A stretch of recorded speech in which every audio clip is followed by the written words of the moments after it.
के छौड़ी दिल के भितरिया से डीजे अमित अपहर के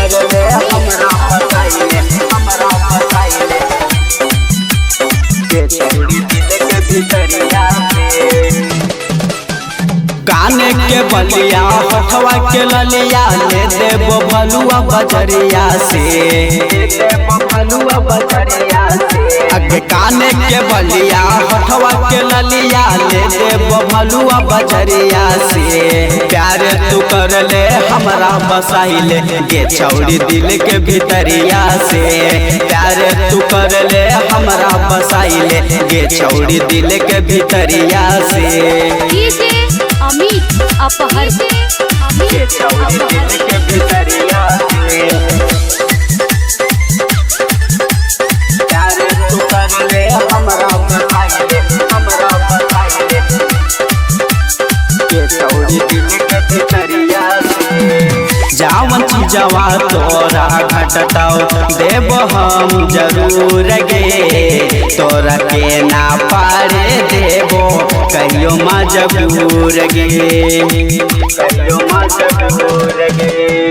जावन चीजवा तोरा घटताओ देव हम जरूर गे तोरा के ना पारे देवो कहियो मजबूर गे आगे हियौ दीवाना कर दियौ जमाना के छौड़ी तोरे नजरिया से प्यार तू कर ले हमरा बसाइले गे छौड़ी दिल के भितरिया से प्यार तू कर ले हमरा बसाइले गे छौड़ी दिल के भितरिया से डीजे अमित अपहर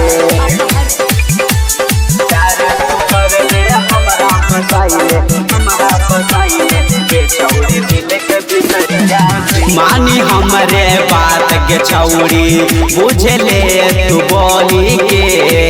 एक बार प्यार कर ले सारा तू खोली के मानी हमरे बात के छौड़ी बुझ ले तू बोली के एक बार प्यार कर ले सारा तू खोली के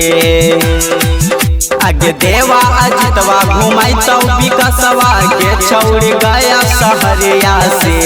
प्यार तू कर ले हमरा बसाइले गे छौड़ी दिल के भितरिया से